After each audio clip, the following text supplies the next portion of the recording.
Riddle, Riddle. Hey, and your relationship to them? I'm Mia's brother, oldest brother.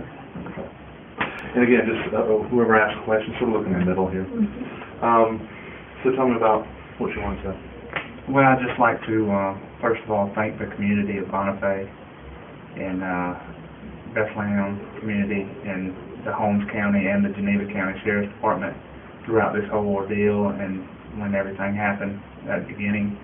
We can't thank them enough, and thank the community for all the support that the family has had. I live in Auburn, Alabama, and I can't come down here all the time or be down here, so it's nice to know that my, Sister Megan and the other family members have the support that they need during this time, and I'd just like to thank everybody. And I'd also like to say that, my heart does go out to his mother and his brother-in-law, Charlie. They, I know they're very concerned, and it's hard on them too. I'm just sorry that it ever had to happen. That's really very compassionate. I think it would be so easy to harbor so much anger towards the one that you could put it to all. How do you find that strength? Well, I still have a lot of anger towards him, but I'm a son myself, and the actions that I've, over my life that I've done, had nothing to do with my mother or any of my family members. So you have to man up to your decisions, and you're the one that deals with them. But unfortunately, your family is also the ones that have to deal with it after you make those decisions, and that's the bad part. I'm still angry at him and have no, there's no forgiveness for me. It's something that when you walk in the courtroom and you tell people that you found God and that you've done this, and then you show up in the courtroom and you don't even bother to shave or clean up, or you just have no remorse whatsoever. And it's just, there's no way I could ever not, have anger towards him. Mm-hmm.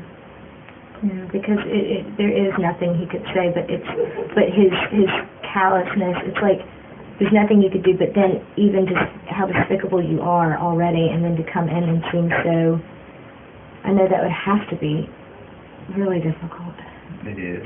And as far as the sentencing, the judge, I want to thank him also, and I know, and the jury.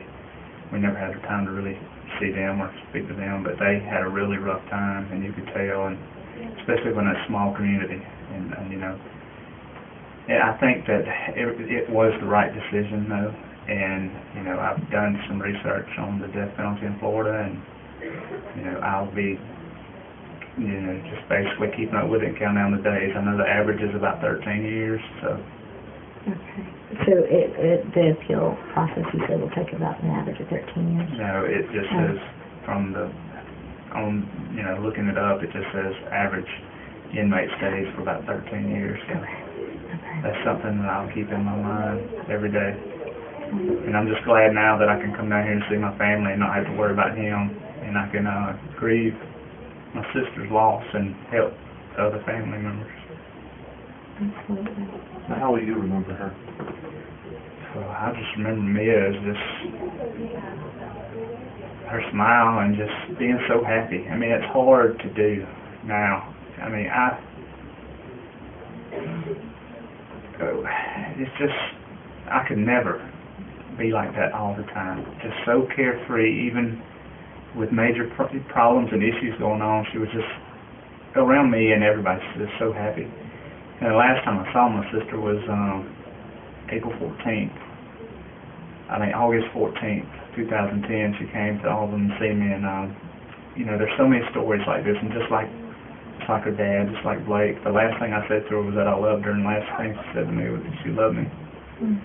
And it's just so comforting to have that, but it just so frustrating to start getting close to family members and spending time with them when you get to a point in your life where things calm down and you're settled down, and then you can finally see your family members, and then one's taken away from you like this. It's not fair, and just, So where do you go from here? What? just build the relationships I have with my other sisters, and me as mother and father, and just try to find a way to get past the anger and the hurt, where I can, move on to them. Does today bring any sense of closure? It does for me. I mean, having to come down here and see your family 1 second and then have to go into the courtroom and see the person that took your sister away from you is not easy, and I'm just glad that the next time I come down it's just to see family, and that I have the closure knowing that he will be on death row, and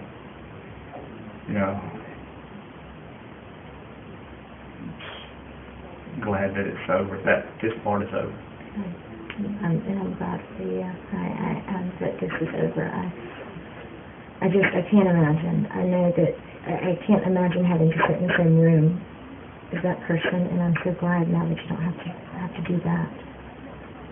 Yeah, it was difficult, but this is a really good family, and very respectful family, and just a very good-hearted family, and I'm so lucky to be a part of them. And it's just amazing the strength that they had, even in the courtroom, during the trial and during the sentencing and the jury deliberation, everything. It was just, and that shows a lot of character in a family. Now, I have a lot of anger towards him. I would, love to have some time with him, but out of, respect for his family, a courtroom is not a place to show the anger you have towards someone. And that willpower on your own is unbelievable. Yeah. That's great. That shows a lot of character. Is there anything else you would like to add, or anything you would like to add? I'd just like to say thank you all again, and I'd just like for all my other family members here to know how much I love them, and I'm so thankful for having them. Thank you so much for sharing. You're welcome.